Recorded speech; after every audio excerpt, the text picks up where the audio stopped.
नमस्ते डॉक्टर अशोक, हमारे सुप्रसिद्ध कार्डियोलॉजिस्ट। जैसा कि देखा गया है कि हमारे देश में हार्ट से संबंधित बीमारी अचानक कुछ दिनों से ज़्यादा सुनाई पड़ रही है। लोग इससे काफ़ी ग्रसित हैं। इसमें हमारे राज्य बिहार और पटना में भी इसके कई केसेस आए हैं। तो इससे ऐसा क्या हो गया इन दिनों, पिछले 10-20 सालों में जो इस तरह की बीमारी हम लोगों में ज़्यादा देखी जा रही है? देखिए, इसके कई कारण हैं, लेकिन जो प्रमुख कारण है उसके बारे में हम लोग बात करें। बीइंग इंडियन हम लोग क्या है कि थोड़ा ज्यादा प्रोन होते हैं कार्डियोवास्कुलर डिजीज के लेके, तो एक तो वो कारण है और उसके साथ साथ कुछ और चीजें हैं। अगर रिस्क फैक्टर के अनुसार देखा जाए तो ब्लड प्रेशर सबसे बड़ा कारण बन के आया है। हाल के दिनों में जैसा कि आपने बताया कि इंसिडेंट्स बढ़े हैं, डेफिनेटली बढ़े हैं, और हम लोग कंपेयर करें वेस्टर्न वर्ल्ड से तो हमारे यहाँ मौत भी बहुत ज्यादा है। अगर ग्लोबल एवरेज की बात करें तो 235 लोग पर लाख पॉपुलेशन में हार्ट डिजीज से मरते हैं, जबकि भारत में ये बहुत ज्यादा है। 272 डेथ होती है पर लाख पॉपुलेशन, जनरल पॉपुलेशन में। उसमें भी जो अहम लाइफस्टाइल नहीं होता है, खान पान, डाइट, ये सब प्रमुख कारण थे, स्ट्रेस। लेकिन हालिया दिनों में air pollution 25% of cardiovascular disease के लिए रिस्पॉन्सिबल होके आया है। एयर पॉल्यूशन का लेवल बहुत बढ़ गया है। तो ये चीजें हैं, और ये ऐसे चीजें हैं जिनको हम लोग मॉडिफाई कर सकते हैं। इसके अलावा कुछ रिस्क फैक्टर है जिसको हम लोग मॉडिफाई नहीं कर सकते हैं, जैसे genetically we are predisposed for cardiovascular disease, तो वो तो हम चेंज नहीं कर सकते हैं। मेल सेक्स लोग थोड़ा ज्यादा प्रोन होते हैं, हाँ, तो इसको तो चेंज नहीं कर सकते। तो जेनेटिक्स को चेंज नहीं कर सकते, एज को चेंज नहीं कर सकते, सेक्स को चेंज नहीं कर सकते, तो दीज आर नॉन मॉडिफाइबल। लेकिन मॉडिफाइबल रिस्क फैक्टर को हम लोग अगर कंट्रोल करते हैं तो 80-80% हार्ट अटैक के इसको हम लोग घटा सकते हैं। बहुत अच्छा। तो 2-3 बातें जो सामने आई हैं, एक की जैसे कि हमारे देश में, हमारे जेनेटिक रेस में ही हार्ट डिजीज होने का रिस्क ज्यादा है। अगर एशियन पॉपुलेशन देखा जाए तो यूरोप की बात यह है कि कम उम्र में ही हमारे यहाँ ये बीमारी घर कर रहा है, कंपेयर करें अगर दूसरे कंट्री से। तो इसलिए हमें बचने के लिए कुछ न कुछ सोचना है, और बचा जा सकता है। जैसा कि बहुत ही पॉजिटिव बात कही उन्होंने कि अगर हम थोड़ा अपना रिस्क फैक्टर को कम करें, तो रिस्क फैक्टर में जैसा डॉक्टर अशोक ने बताया कि 2 ग्रुप में है रिस्क हमारे अंदर, एक तो मॉडिफाइबल और दूसरा नॉन मॉडिफाइबल।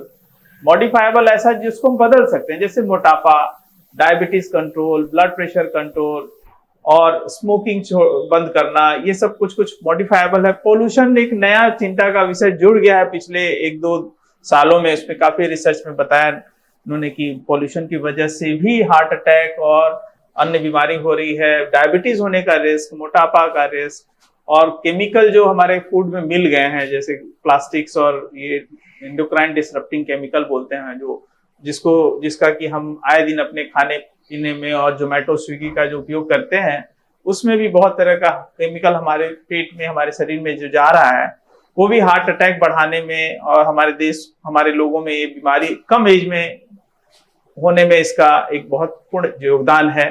और अब हम समझेंगे कि अगर इन दिनों अगर बढ़ा है तो इसमें कोविड का भी कोई रोल है क्या? ऐसा है डॉक्टर अशोक, आपका इस पे क्या कहना है? देखिए सर, इसमें अभी तक कोई कंक्लूसिव एविडेंस तो नहीं है, रिसर्च ऑनगोइंग है। उसमें जब डाटा आएगा तो हम लोग उस पर ज्यादा कर पाएंगे, लेकिन इसको हम लोग थोड़ा दूसरे पर्सपेक्टिव में देख सकते हैं। कोविड के चलते 3 साल से पूरा मास जितना परेशान रहा है, जो उसके पहले फिजिकल एक्टिविटी बहुत कम हो गई है, सब लोग घर में कन्फाइंड हो गए। और जब मेल मेंबर घर में कन्फाइंड होता है तो महिलाएं हमसे एग्री जरूर करेंगी कि उन लोगों का खाने का तलब थोड़ा बढ़ जाता है। हर घंटे चाय चाहिए, तो आज कुछ लाओ, खाने को लाओ, पकौड़ा लाओ, ड्राई फ्रूट्स लाओ। तो ये खान पान थोड़ा बढ़ गया है, फिजिकल एक्टिविटी कम हो गई है। बहुत लोगों का इसमें व्यापार करते थे वो भी सफर किया है। तो ओवरऑल देखा जाए तो सोशो इकोनॉमिक कंडीशन थोड़े चेंज हुए हैं। तो इससे क्या हुआ है कि थोड़ी वेट गेन, अमूमन हर लोगों का थोड़ा वेट गेन हुआ है, फिजिकल एक्टिविटी कम हो गई है, खान पान भी थोड़े रेस्ट्रिक्टेड हुए हैं, उसमें हम लोगों ने बहुत ज्यादा ध्यान नहीं दिया, तो वेट गेन हो गए। और इसके बाद कुछ ट्रीटमेंट को भी लेके सर हमसे एग्री करेंगे कि कोविड के बाद डायबिटीज का इंसिडेंस बहुत बढ़ गया है। बहुत ऐसे लोग जिनको कोविड हुआ वो डायबिटिक हो गए, बाद में उनको डायबिटीज की दवाइयां शुरू हो गई।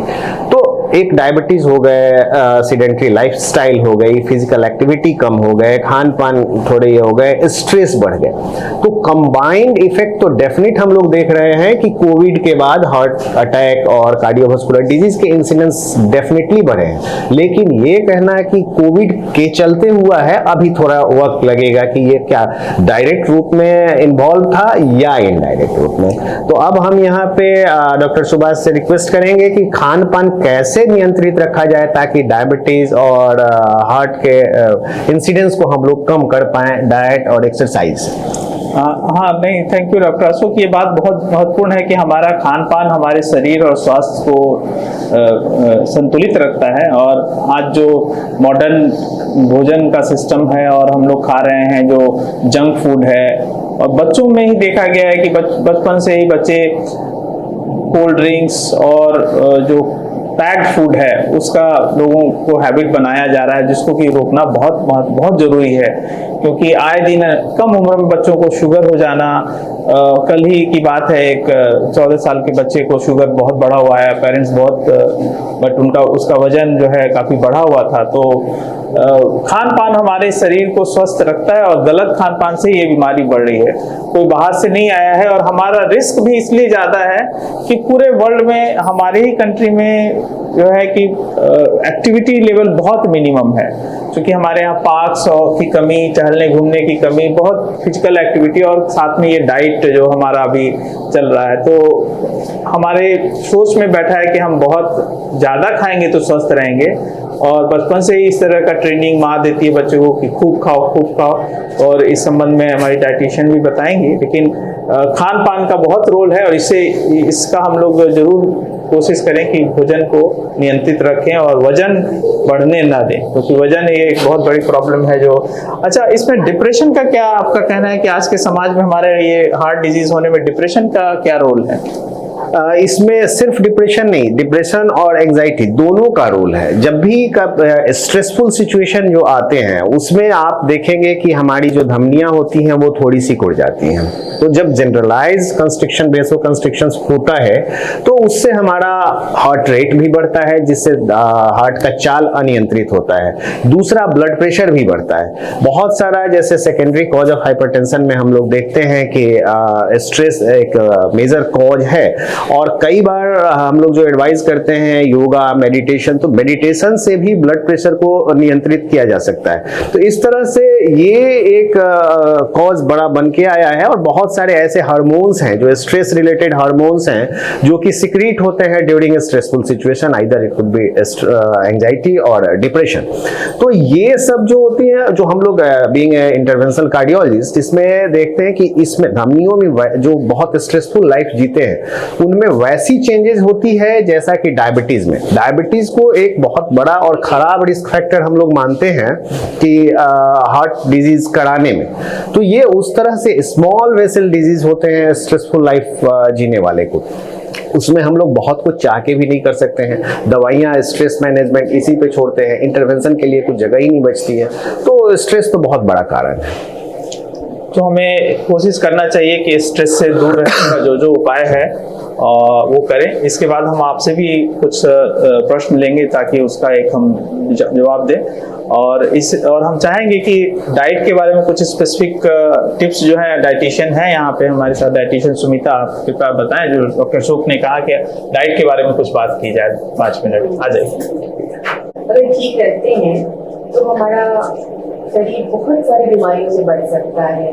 तो बहुत जरूरी है कि हम सुबह से रात तक क्या क्या लें, कितना खाएं, कितना पानी पिएं, कैसे खाएं, किस चीज़ को कितना चबाना है, दिन भर में कितना प्रोटीन लेना है। अगर ये सब ध्यान देते हैं तो हम लोग बहुत सारी बीमारियों से बच सकते हैं।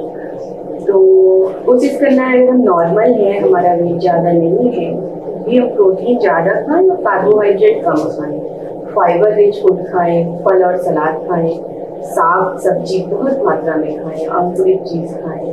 छोटी छोटी चीज़ें जिसका ध्यान रखें हम अपने आप को स्वस्थ रख सकते हैं और अपने परिवार को भी स्वस्थ रख सकते हैं।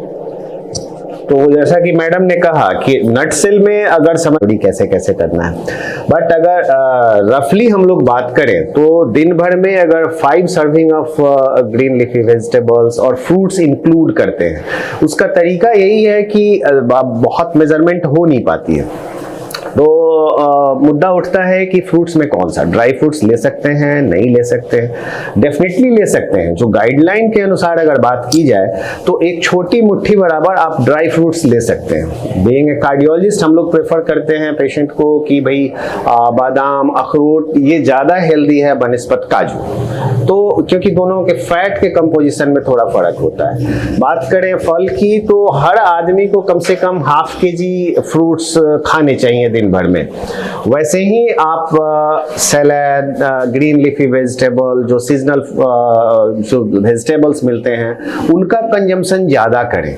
तो ये सब करके बहुत सारे मिनरल्स हम लोगों को मिल जाते हैं, फाइबर रिच हो जाता है। तो इससे क्या होता है कि जैसे मैग्नीशियम, पोटेशियम, ये सब आयंस हैं, इनका सप्लाई हो जाता है, तो फिर हमें थोड़ा सा ब्लड प्रेशर भी कंट्रोल करने में मदद मिलती है। लेकिन ध्यान इसमें यही रखना है कि नमक की मात्रा कम करनी है।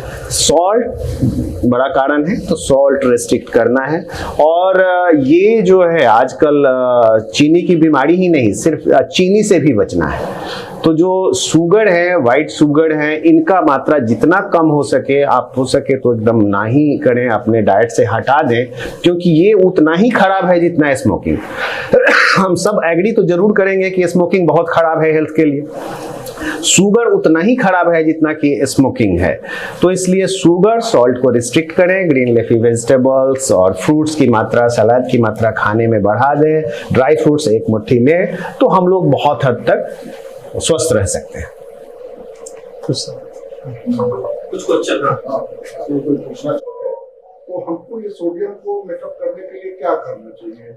देखिए, जो आपका सवाल है उसी में जवाब भी है। जैसे कि आपने कहा कि सोडियम, पोटेशियम, और एक तीसरा भी कंपोनेंट इलेक्ट्रोलाइट में हम लोग देखते हैं क्लोराइड। तो सोडियम, पोटेशियम और क्लोराइड तीनों का कमी होगा, इसका मतलब कि आपको कोई डायरेटिक्स जरूर चल रहा होगा। आइदर तो डायरेटिक्स जो होते हैं ना, एक थोड़ा पेशाब ज्यादा कराने के लिए हम लोग देते हैं, जिसमें फ्लूइड रिटेंशन की संभावना होती है, या एज ए एंटी हाइपरटेंसिव भी हम लोग यूज करते हैं, है ना। बहुत सारे ब्रांड नेम से अलग अलग केमिकल अवेलेबल हैं। तो आपके कंडीशन में दोनों एक साथ कम होना डायरेटिक्स का साइड इफेक्ट है, दवाइयों का साइड इफेक्ट है। तो हमें उसको सबसे पहले तो जो कारण है उसका निवारण करना होगा। तो जो कॉज है, दवाइयां आपकी मॉडिफाई करनी होंगी, नंबर 1। और एक सर्टेन लेवल तक सोडियम रहना शरीर में जरूरी है। तो उसको रिप्लेस करने के लिए वैसे कंडीशन में जैसे डायरेटिक्स देना इसेंशियल है, तो हम लोग उसमें कहते हैं कि थोड़ा फ्लूइड रिस्ट्रिक्ट करें। यूजुअली हाइपोनाइट्रीमिया एसोसिएटेड होता है हाइपरवॉल्यूमिया के साथ, यानी कि पानी की मात्रा शरीर में ज्यादा बढ़ जाती है, तो डाइल्यूशनल हाइपोनाइट्रीमिया होता है। तो उसमें सोडियम कम होता है, बट पोटेशियम नहीं होता है। साथ में पोटेशियम भी कम हो रहा है, इसका मतलब कि थियाजाइड लाइक ऑफ डायरेटिक्स या लूप डायरेटिक्स आपकी दवाइयों में होगा, तो उनको थोड़ा मॉडिफाई करना होगा। और वैसे कंडीशन में पहले तो फ्लूइड रिस्ट्रिक्शन, उससे नहीं होता है तो थोड़ा सॉल्ट रिच डाइट भी एडवाइस हम लोग करते हैं। तो वो एक बार दवा आपका फिर से रीअसेस करने की जरूरत है। कई बार हमारे यहाँ एक ट्रेडिशन है कि लोग सुबह उठकर एक ही साथ बहुत ज्यादा मात्रा में पानी पीते हैं। वो भी एक मेजर कारण है सोडियम को लो होने में, क्योंकि हमारा शरीर जो है वो एक लिमिट में हर चीज लेना चाहिए। जैसा कि मैडम ने कहा कि फल हो या कुछ भी हो, यहाँ तक कि पानी भी, और खास करके जो हमारे सीनियर सिटीजन्स हैं उनको एक लिमिट में ही लेना चाहिए। ऐसा नहीं है कि पेट साफ करने के लिए अगर हम 2 लीटर एक बार लेंगे, तो इससे भी जो, जैसा कि डॉक्टर साहब ने कहा कि हाइपरवोल्यूमिया का जनरल टर्म है कि बहुत ज्यादा मात्रा में अचानक पानी आ जाना सोडियम और पोटेशियम लेवल को घटा सकता है। और ये देखा गया है कि अगर उसी को बांट के लिया जाए, आधा गिलास करके आप लेते हैं दिन भर, तो फिर कोई ऐसी समस्या नहीं आ सकती है। और कुछ किडनी से संबंधित अगर प्रॉब्लम है तब भी ऐसा होता है कि सोडियम और बाकी एलिमेंट्स कम हो जाते हैं। तो उसके बारे में थोड़ा डिटेल जान करके उसको समझना होगा। और ये मौसम का भी असर हो सकता है, जब बहुत ज्यादा स्वेटिंग हो, बहुत पसीना निकल रहा हो और उस मात्रा में, तो उस पर भी नजर रख के, और एक क्रिटिकल लेवल से लो जाने पर जरूर मेडिकल डॉक्टर से मिलकर जो आता है पैकेट में, इसको हम ले सकते हैं कि नहीं ले सकते हैं? रेगुलर लेना सही नहीं है। पहले उसको रीअसेस करा लेना है, कॉज देखना जरूरी है। अब एक्यूटली जैसे डायरिया हो गया, डिसेंट्री हो गया, उसमें इलेक्ट्रोलाइट इम्बैलेंस होता है, उसमें सॉल्ट का ORS हम लोग प्रिस्क्राइब करते हैं, लेकिन कॉमन मैन को ORS लेने की जरूरत कहाँ है? नॉर्मल डाइट जो ले रहा है, लेवल सबका जो डाउन हो रहा है, जब डाउन हुआ है उस समय करेक्ट करेंगे, दवाइयां मॉडिफाई करेंगे। उसके लिए फिर 2-3 कैटेगराइजेशन है, जैसा कि सर ने बोला कि सोडियम कम हुआ जिसको हाइपोनेट्रीमिया कहते हैं। ये 3 तरह के होते हैं। एक हाइपरवॉल्यूमिक हाइपोनेट्रीमिया, जैसा कि पानी की मात्रा बढ़ गई जिसके चलते डायलूशनल हाइपोनेट्रीमिया हो गया। दूसरा यू वॉल्यूमिक, मतलब कि आपका ब्लड वॉल्यूम, मतलब ये पानी का वॉल्यूम तो शरीर में नॉर्मल है, लेकिन यू वॉल्यूमिक हाइपोनेट्रीमिया हो गया। तीसरा कंपोनेंट है हाइपोवॉल्यूमिक हाइपोनेट्रीमिया, जो कि कॉमनली हम लोग डायरिया डिसेंट्री में देखते हैं कि फ्लूइड का भी लॉस हुआ, पर्सपिरेशन भी हुआ और उसके साथ सोडियम की भी मात्रा कम हो गई। तो उसके अकॉर्डिंगली तीनों के इलाज अलग हैं। और हाइपोवॉल्यूमिक हाइपोनेट्रीमिया में ORS का रोल है, जबकि यू वॉल्यूमिक और हाइपरवॉल्यूमिक में ORS का कोई रोल नहीं है। आप और वॉल्यूम बढ़ाएंगे उसमें तो हमें वॉल्यूम कम करना है, तो वो इवेलुएट करके उसका ट्रीटमेंट किया। जी, आपका कोई प्रश्न था? अच्छा। अच्छा डॉक्टर साहब, ये बताइए, अगर हार्ट अटैक किसी को संभावना कि हमारी धमनियां हैं, कॉर्नरी आर्टरी है, एक हार्ट ऐसा मसल है, होता तो बहुत छोटा, एक मुट्ठी के बराबर, 200-250 ग्राम का ऑर्गन है, लेकिन इसके जो मसल्स होते हैं वो कॉन्टिन्यूअसली काम करते रहते हैं, इंसेसेंट काम करते रहते हैं। हम आराम करें, हम सो भी जाएं, लेकिन ये नहीं सोते हैं। एक दिन में ये लाख बार पंप करते हैं, इतना ज्यादा ये काम करते हैं। तो अब क्या है कि इनको भी तो ब्लड सप्लाई चाहिए, इनको भी न्यूट्रिशन चाहिए, उसको सप्लाई करने वाली आर्टरी कोरोनरी आर्टरी होती है जो इनको ब्लड सप्लाई, उसमें जब ब्लॉकेज होता है तो उसको हार्ट अटैक कहते हैं। अब क्या है कि हार्ट अटैक, जैसा कि टर्म ही है अटैक जब भी होता है तो सडन होता है, लेकिन 50-60% केसेस में आप देखेंगे कि प्री इन्फार्क्ट एंजाइना एक टर्म होता है। मेजर अटैक होने से पहले शरीर कुछ ना कुछ वार्निंग साइंस देता है, तो उसको इग्नोर नहीं करना है। अमूमन क्या होता है कि जब हम चल रहे हैं, कुछ काम कर रहे हैं, तो उसमें सीने में अनइजीनेस होगा, शुरुआत में अनइजीनेस होगा, थोड़ा भारीपन आ सकता है, रुकते आराम हो जाता है। तो जो हम लोग खास करके जो 50s के अराउंड जो पेशेंट्स आते हैं हार्ट अटैक का, उनको हम लोग इंक्वायर करते हैं, तो उनको 1-2 दिन पहले से जो सिम्टम्स आते हैं वो यही है कि अनइजीनेस, गैस हो जाना, जल्दी थक जाना। जैसे कोई एक आदमी है, अब आप ही हो, आप इस अपार्टमेंट में 4th फ्लोर तक आराम से चले जाते हो, रोज का रूटीन है, आप रोज जाते हो, लेकिन ऑल ऑफ ए सडन आप देख रहे हो कि आजकल से हम 3 फ्लोर 2 फ्लोर ही जाते हैं तो थोड़ा थक जाते हैं। ये आपके लिए अनयूजुअल हुआ, लेकिन जो कभी 4th फ्लोर गया ही नहीं, वो पहला दिन भी जाएगा तो थकेगा, उसके लिए वो अनयूजुअल। मतलब जो आप रूटीनली काम कर रहे हैं उसमें सडनली कोई तकलीफ हो, तो ये सब वार्निंग साइन है, इसको इग्नोर नहीं करना। एक चीज जानना चाह रहे थे, शुगर और बीपी का हार्ट अटैक से रिलेशन है क्या? जितना ज्यादा शुगर है या बीपी है, उसको हार्ट अटैक आने की संभावना ज्यादा हो जाएगी? जी बिल्कुल, ये बहुत बड़ा कारण है। जैसा कि हम लोगों ने शुरू में भी अपने जो बात किया उसमें बताया कि हार्ट अटैक और शुगर 2 प्रमुख कारण हैं। वैसे जो रिस्क फैक्टर्स की बात करें हार्ट अटैक में, तो अमूमन 8-9 रिस्क फैक्टर्स माने जाते हैं जो कि हार्ट अटैक के इंसिडेंस को बढ़ाते हैं।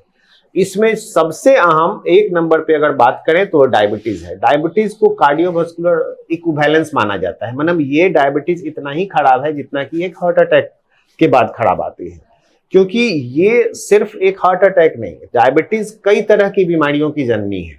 हाँ, तो इसमें आपका वो ब्लड प्रेशर भी बढ़ा सकता है, ओबेसिटी करा सकता है, हार्ट अटैक करा सकता है, आंख की रोशनी जा सकती है, किडनी खराब कर सकता है, पेरिफेरल मस्कुलर डिजीज कर सकता है, स्ट्रोक हो सकता है, हार्ट फेलियर हो सकता है। तो ये सारे चीज ये कर सकता है। और ब्लड प्रेशर की बात करें तो ब्लड प्रेशर हार्ट अटैक के पेशेंट्स में अगर हम लोग देखें तो यूजुअली 40-50% के साथ हार्ट हाइपरटेंशन एसोसिएटेड होता है हार्ट अटैक।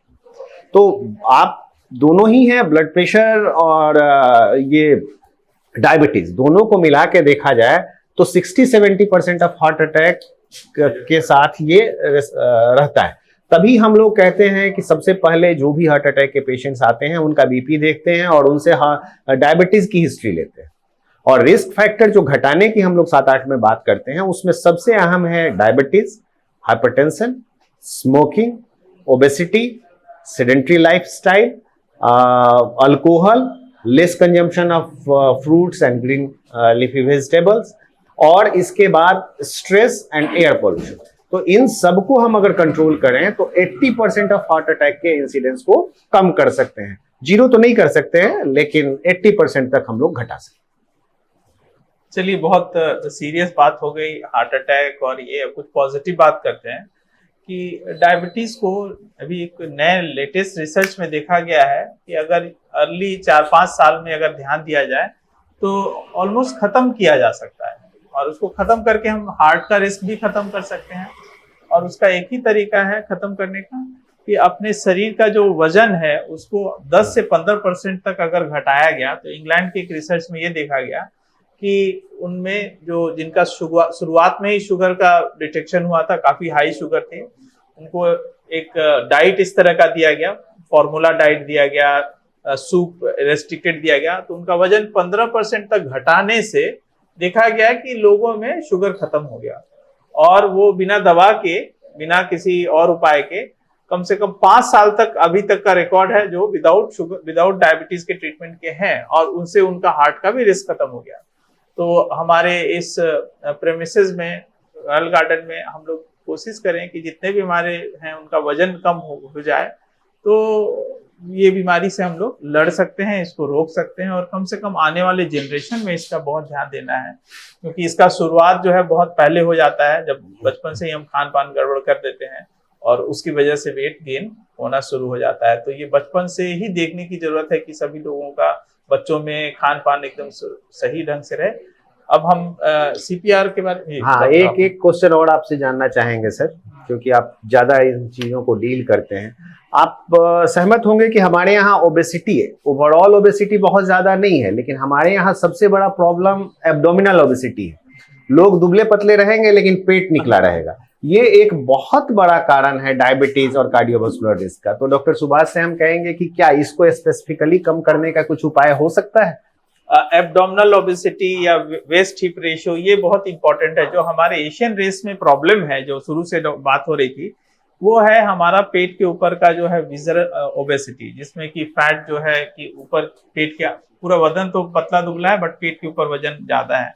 यही इस बीमारी का सबसे मुख्य कारण है, और ये जेनेटिक फैक्टर है एक्चुअली। तो इसमें खान पान और एक्सरसाइज का ही बहुत रोल है। अगर शुरू से खान पान और व्यायाम इस तरह से रखा जाए कि उसको बढ़ने ना दे, क्योंकि जैसे जैसे ये फैट बढ़ता है हमारे अंदर, एक बॉडी में इसका एक मेमोरी बन जाता है, और आप फिर बाद में घटाने का कोशिश करते हैं तब भी ये घट नहीं पाता है। तो इसमें खान पान, स्पेशली लो कैलोरी डाइट जिसके बारे में बात हो रही है कि हमारे यहाँ रोटी चावल खाने का ही मेन सिस्टम है, और मीठा, तो ये कम करके प्रोटीन बढ़ाया जाए, जिसमें कि आपको वेजिटेरियन प्रोटीन हो या नॉन वेजिटेरियन जो भी उपलब्ध है, जिसका अपना प्रेफरेंस है, उसके हिसाब से बढ़ा करके और इसको घटाया जा सकता है। और इसमें व्यायाम और एक्सरसाइज बहुत इंपॉर्टेंट है। हाँ जी, ये कुछ और भी कारण हो सकता है। लेडीज में अगर खासकर देखा जाए तो जो मेनोपॉज के टाइम में एक अलग प्रॉब्लम होता है कि पसीना आता है। कुछ लोगों को बाय नेचर पसीना, जैसे बॉडी का ही ऐसा है कि थोड़ा स्वेटिंग ज्यादा होता है, और हाइपरटेंशन होने पर भी ये एक प्रॉब्लम है जो बार बार आता है। तो पसीना एक बहुत तरह का रीजन हो सकता है। तो ये देखने का है कि कसम से है या कोई नया प्रॉब्लम है,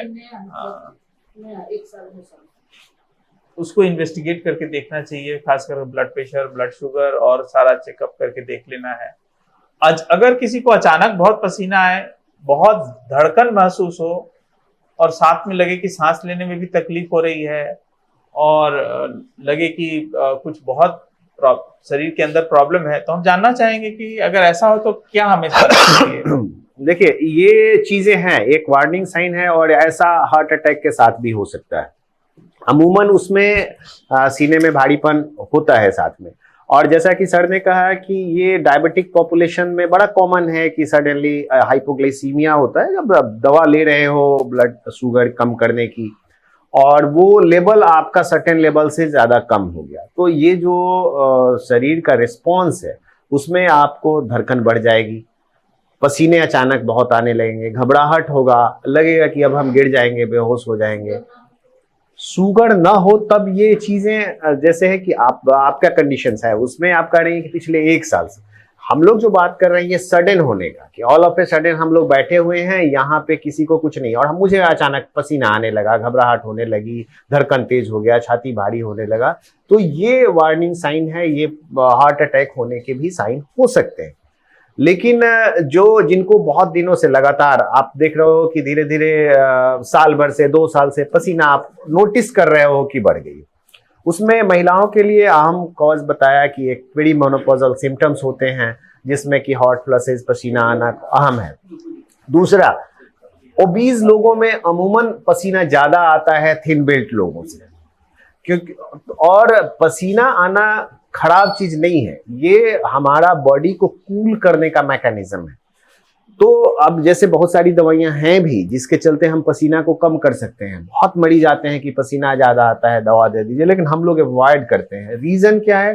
अब हम इसका स्वीट ग्लैंड्स है जो कि हमारे शरीर का अगर तापमान बढ़ा हुआ है तो कम करने के लिए वो फंक्शन करता है। पसीना आता है, इवेपोरेशन होता है, जिसके चलते हमारा बॉडी कूल होता है। तो ये बॉडी का डिफेंस मैकेनिज्म, यानी कि आपके शरीर का तापमान ज्यादा है जिसको कम करने की ज्यादा जरूरत है। और हम अगर स्वीट ग्लैंड के सिक्रेशन को कम कर देंगे तो आपके बॉडी का टेम्परेचर बढ़ जाएगा, वो आपके लिए ज्यादा परेशान वाली चीज है। तो जो कॉजेज हो सकते हैं, जैसे कि जिसका वेट ज्यादा है वो अपना वेट कम करें, क्लॉथिंग पे ध्यान दें, और ओवरऑल ग्लोबल वार्मिंग हो रही है तो पसीने तो थोड़े हमें ज्यादा आएंगे भी, और उसको कंट्रोल करने के लिए बॉडी टेम्परेचर को, तो बहुत चीजें हैं पहले और आज में। अगर आप अपने ही शहर की बात करें तो अगर आप शुरू से यहाँ हैं तो आपको याद होगा पिछले 25 सालों से तो मैंने भी देखा है कि जितना ग्रीन बेल्ट हमारा बहुत कम हो गया है। अगर इसी मोहल्ला में हम टहलने निकले तो हम कहाँ घूम रहे हैं? कंक्रीट के जंगल में, पेड़ पौधे हैं नहीं, तो फिर टेम्परेचर तो बढ़ेगा तो पसीने तो निकलेंगे।